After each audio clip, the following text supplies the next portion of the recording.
Hello, everybody. Welcome back to another episode of Ruby for All. Julie, what's up? Hey Andrew, how are you? I am good and rested. I had a long weekend, some vacation, did a lot of stuff with some friends who came to town, so I'm feeling good. I saw some of your pictures on Twitter. Yep, I did a lot of adventuring this weekend and just spent a lot of time outside, did some hiking, felt great. And then this week I'm going to LA for the Rails SaaS Conf. So that'll be fun. I, I'm jealous I didn't buy my ticket to go. Yeah, I mean it seemed like a lot of people were trying to find tickets, like they got snapped up pretty quickly. So Yeah. I'm excited to see what it's all about. Excited to go to LA for my first time. Oh, it's going to be your first time? Yeah. Welcome to California. Yeah. I have not, I don't know if I've ever been to California.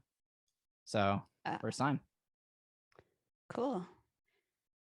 Well, at work this week, at work, I picked up a ticket that was pointed a 3, which meant that it was moderately complex. However, I had no context in the code base and I had to do some research. Have you ever felt that you were picking up a ticket that had a certain point, but it took you a lot longer because you had to do some research? Yeah, that's happened to me a lot.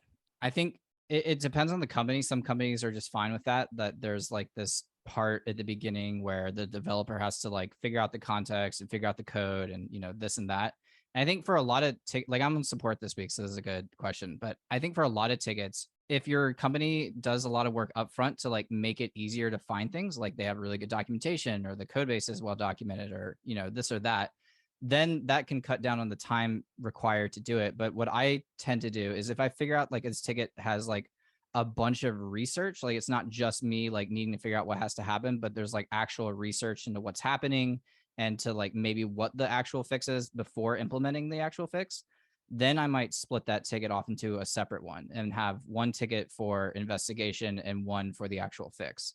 And I think that's what we're doing at Podia pretty well as well. And that's not what I've done at previous companies. So I very much enjoy that process a lot better of like, okay, there's this thing happening. We don't know what's happening. So before we're like, hey, yo, go fix it, like here's a task for someone to go figure out what's happening, document all what's happening. And then either that person or the next person in support that week can pick it up and work with it. Nice. The reason why I brought this up is I started feeling very imposter syndrome, if that's a word, because I was spending weeks on this ticket where I had to kind of do some research. And I told my manager that I was feeling pretty unproductive because I'm still working on the ticket. And so splitting it out to a spike might have helped with the feeling productive, but ties into our topic pretty well today. We were going to talk about imposter syndrome. So, Andrew, how would you describe imposter syndrome? I'm going to read the definition before I describe what it feels like so we can have like a baseline kind of moving forward. And according to Wikipedia, imposter syndrome is a psychological occurrence in which an individual doubts their skills, talents, or accomplishments and has a persistent internalized fear of being exposed as a fraud. I have a lot of experience with this. I think a lot of developers do. I've not really met any that have never experienced it. So I think everyone kind of goes through it. But for me, it's this feeling like that you're not good enough and that you don't deserve to be where you're at. And that eventually people are going to discover that you're not as good as they think you are. And they're going to like fire you or something. And I go through that quite often. It's not always related to work, right? It could be related to producing this podcast. Like, I feel like I'm not good enough. I like procrastinate. I like don't want to do it. I'm afraid that people will look at me differently if it comes out the wrong way or this or that. So like it's not just about like your coding at work. It can be about lots and lots of stuff. But yes, that's what it is for me. So what is it for you? That's a really good point that it's not just at work, but I have started feeling it quite a bit at work recently, as I mentioned to you that I had gotten a recent promotion. And so I'm starting to feel like I need to step up my game. But I keep forgetting that they've already seen me produce at the level that I'm currently at. And that's why I got the promotion. It's hard for me to get that out of my head that like I'm already doing it. I don't need to work my butt off to prove something right now. So I guess part of that ticket that I picked up, it was a back end ticket. So it wasn't even a front end ticket. It was a back end ticket. And it was just a very complicated code base. And yeah, I started feeling very imposter syndrome. Yeah, I like what you said there about you got this promotion, right? And now you feel like your output needs to change.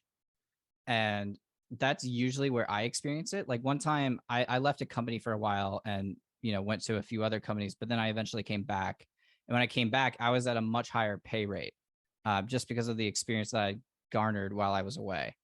And I felt a lot of imposter syndrome because I was like, how am I supposed to be able to like they're paying me this amount, and I know like in general kind of the idea of like what my coworkers are getting paid is like now I feel all this pressure to like perform at this insanely high level, even though that's not why they brought me back, because I knew like the code base and they needed someone to get in there, right? And so that's not like I felt all this pressure though, but for what reason, right? No one ever told me, hey, like now that you're back, like we expect this insane amount of output from you. It was just me putting that on myself. Yeah. So, how do you overcome or manage your imposter syndrome? I think like what you said, like you kind of tell yourself you have to first recognize that the thought is there, right? I mean, we've talked about this in previous episodes. So like, okay, I'm having imposter syndrome. Maybe it starts off like I feel like I'm not good enough, or I feel like I'm a fraud. And then you kind of work yourself backwards. It's like, okay, why do I feel like this? Which is what you were talking about earlier. Like, oh, I realize it's because I've got this promotion and I feel like more pressure to like have more output, right? And so if you can realize that, then you can kind of start thinking, okay, well, like now what? Like, is this feeling justified, right? Because maybe it is justified. Maybe you should be putting out more than you are. But that's a question that you can then bring to your manager, or your boss, or whomever, mentor, and be like, hey, this is, I feel like this. And then maybe they can clarify, especially if it's around like a promotion like yours. It's like, hey, like I feel like all this pressure to like put out so much more because now I'm at this level. And they may like quickly dispel that in your head and be like, oh no, that's not like why we promoted you, like blah blah blah. Or maybe that is, right? Like who knows? But the only way to know is to ask. So that's one thing I try to do. I guess the other thing is just like once you realize that everyone goes through it and it's kind of normal, it carries like less weight in your brain. It's like, oh, I'm going through this again. And I know this isn't true. I'm a great developer, all these reasons, blah, blah, blah. And then you kind of just like tell yourself like almost like affirmations, like because you're not dumb, you're not stupid, like, and you can like measure your own output to see if your output is actually poor or not. And yeah, and then going and talking to the people who are actually the ones in charge of evaluating your performance and asking them like, do I need to improve? What about you? I like what you said about going to the person who evaluates you, because I think another imposter syndrome feeling that I've felt is how I've been doing on this podcast. And part of why I had reached out to the community and asked our listeners if they had any feedback and what they would want us to do more of. One of the reasons I was feeling imposter syndrome is I didn't know how you felt about how we've been doing. And just before the show, Andrew, I had a chance to talk with you about it. And now I feel so much better. And I don't usually share this, but I'm actually less nervous now. And I feel like going straight to the source and finding out from the person who may have an opinion about you and getting that opinion helps you kind of move on from that imposter syndrome.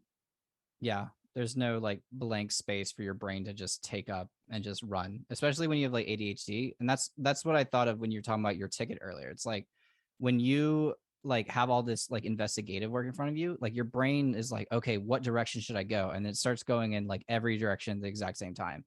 And it's the kind of the same thing when the positive term is like once you like have the thought, you start spiraling and you're like, the only way to stop it is to like have someone at the source like kind of tell you, I feel like, or you just kind of get there on your own.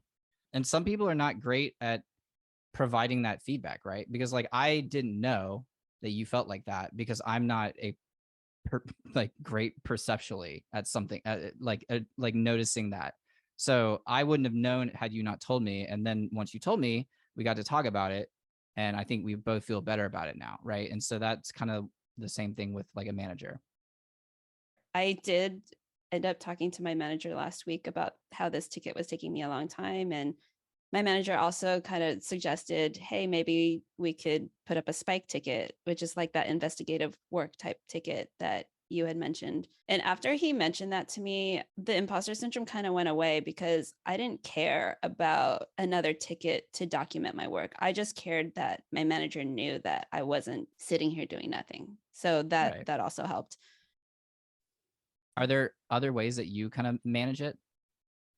Something else that I do to overcome imposter syndrome, I guess I use my colleagues a lot, the ones that kind of know me and know that I tend to ruminate on things like this. And they really help get me out of this cycle that I might be in. Yeah, that's a great one. Because Jason has helped me with that a few times, where I'll be like, I just don't like. Why did you bring me here? Like, I'm not doing that well. Like, blah blah blah. And he's like, what are you talking about? You know, and it's like that, just like singular, like just the stop. It's like someone just puts like a hard stop in your brain, and you're like, wait, have I just been thinking about this all wrong? And then all of a sudden you realize, like, oh, I did it again. I let my brain do the thing again. So it can, I don't, I like I said, I feel like everyone goes through it, and I feel like people who say they don't go through it are lying. I mean, maybe they're not, but I have yet to see really anyone not experience it. And I think it's just like a side effect of like high functioning high achievers, because like, oh, like I think I should be going faster, because in your brain you're like, I know I can go faster maybe, or I don't know why this is causing me trouble. And you kind of ignore like the factors that are like that are causing you trouble, and you only think about the fact that, like, oh, but I should be better than this. I am better than this. And that's where, you stop thinking about the nuance, and you stop giving yourself any grace, right? Because like if someone else were to ask you that question, like you would not be like, no, your output's fine. Like, what are you talking about? Right? It's a lot of the times just in your head. Yeah, you know what also really helps is when senior engineers talk about their imposter syndrome, because it doesn't feel like it's just me being new into this role. Yeah, I think we all should talk about it, right? It's just like some of the other topics we've discussed on the show that people are like, oh, I didn't know other people experienced that. Like, yeah, we all do. And for like, just to like touch on that, like for me, it's like I go through it a decent amount because I am very hard. I'm harder on myself than I would ever be on any normal person. I hold myself to like this really high standard. I know I'm smart. I know I'm capable.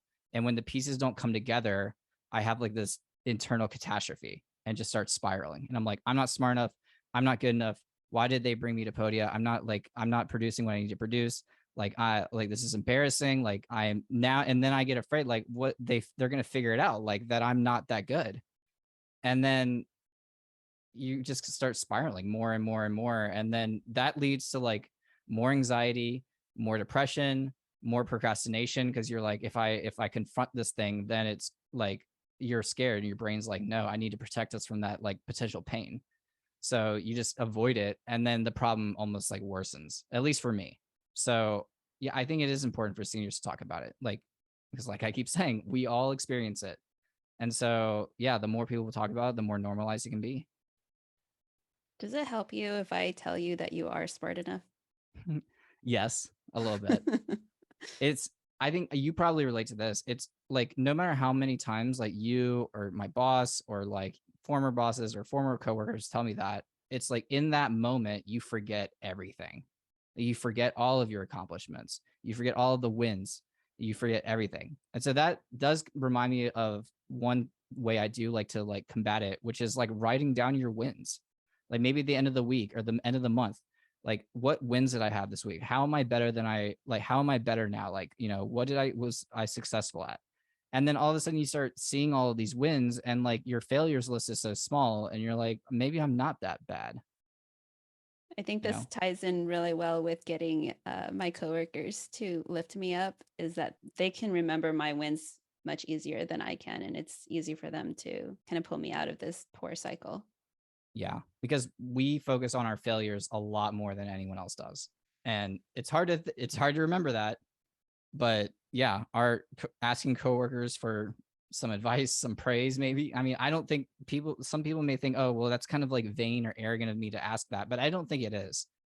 Because if you feel a certain way, then I mean your feelings are valid and justified, right? Because no one has the right to tell you that you shouldn't feel a certain way.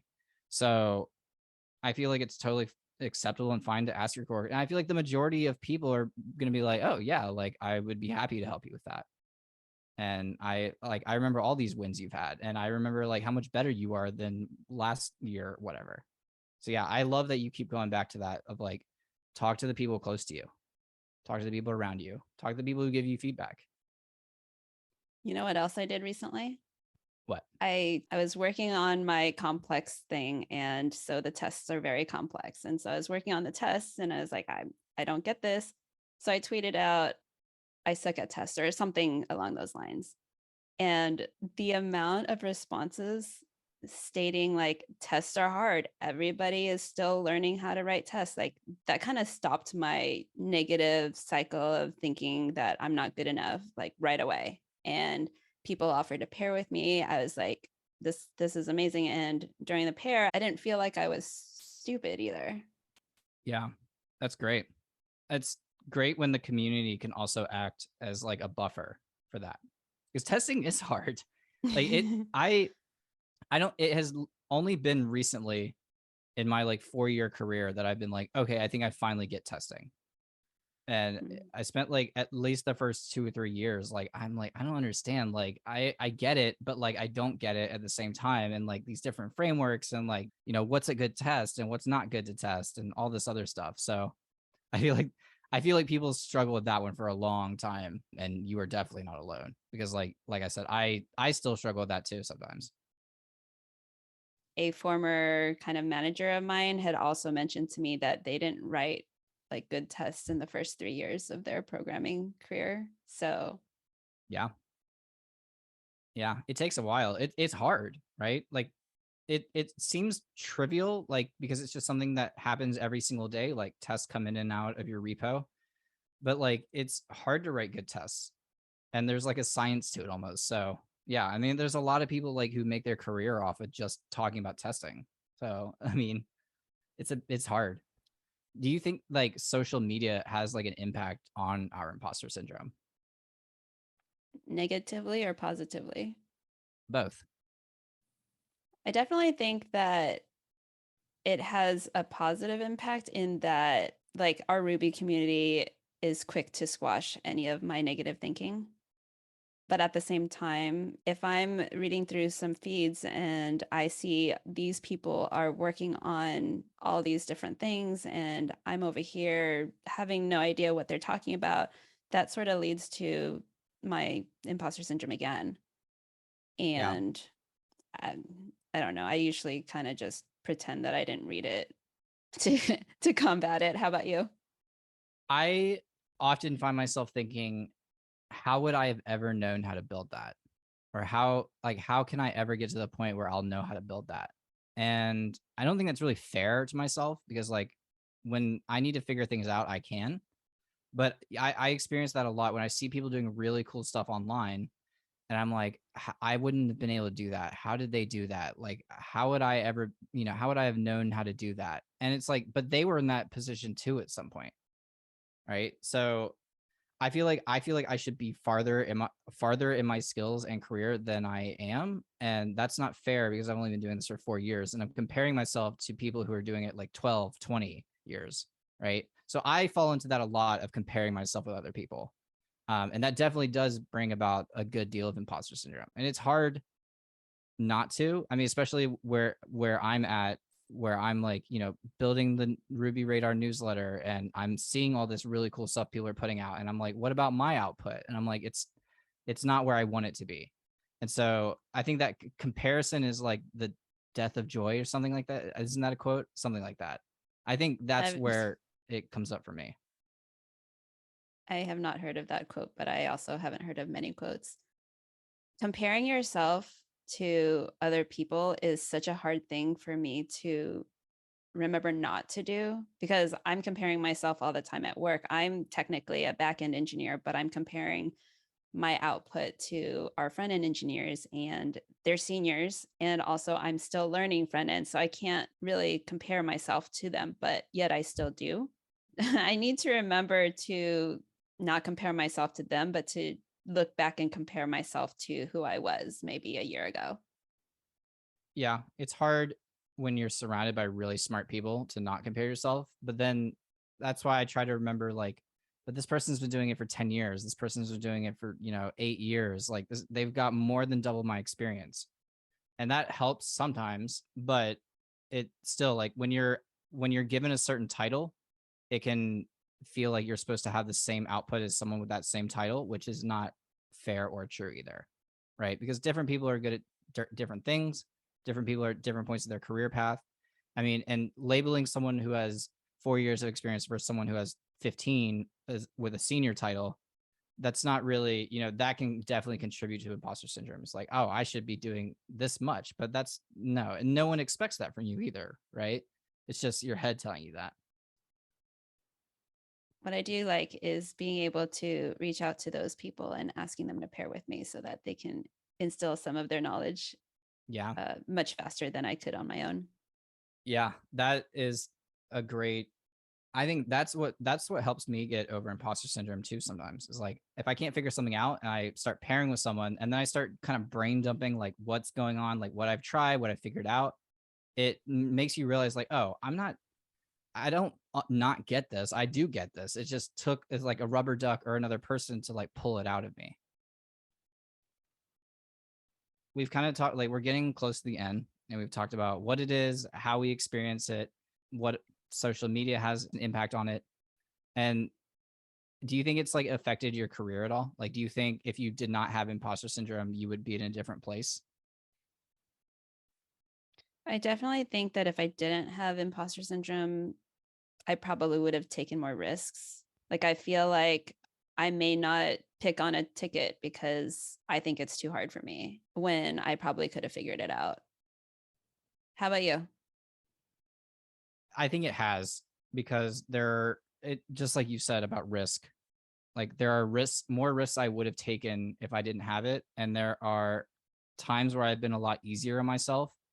And when I'm really hard on myself, my brain's like, okay, we got to do something about this. Like we're under attack. And that leads to me like I'm one of those types of people that like avoids problems until they become monstrously sized, and then eventually I have to deal with them. So it has affected me in that way of like, if something is causing me like pain internally, I tend to avoid it. Whereas, just like you're saying, like I probably could have done that thing. I probably could have launched that product. I probably could have written that blog post. And it's just worrying about, maybe people's perception. Maybe like it's just not up to my own standard. And I think a lot of that is like the imposter syndrome, just talking to you. Well, I think we're kind of at the end. Do you have any more thoughts you want to share with the listeners about this who may be struggling with it? I want to share that you're definitely not alone and to talk about it. Yeah. I want to share that I said it, I'm going to say it again. Everyone goes through it. If you're a junior and you feel this way, chances are the seniors at your company, some of them are feeling the same way too. And I feel like the more we understand it, the more we can understand each other and kind of meet each other on each other's levels. And I think what we've talked about a lot is that like you should confront that like head on. Like go ask your coworkers, go ask your boss, go ask the people giving you feedback, go ask your family, go ask your partner, go ask your friends. Like it kind of takes someone else stopping your brain from like continuing down that like twist and turn like rabbit hole for you to like be able to pull yourself out of it. And the more and more you experience it, the more and more you'll recognize it, and the more and more you'll build up your own internal defenses. But I don't know if it'll ever go away, at least for me. I don't think it'll go away from me. Well, listeners, hopefully it goes away for you. But if it doesn't, we're here and we empathize and we understand. So thank you everybody for listening to Ruby for All. Julie, thank you. And everyone else, we'll see you next week. Bye. Thanks, everyone. Bye.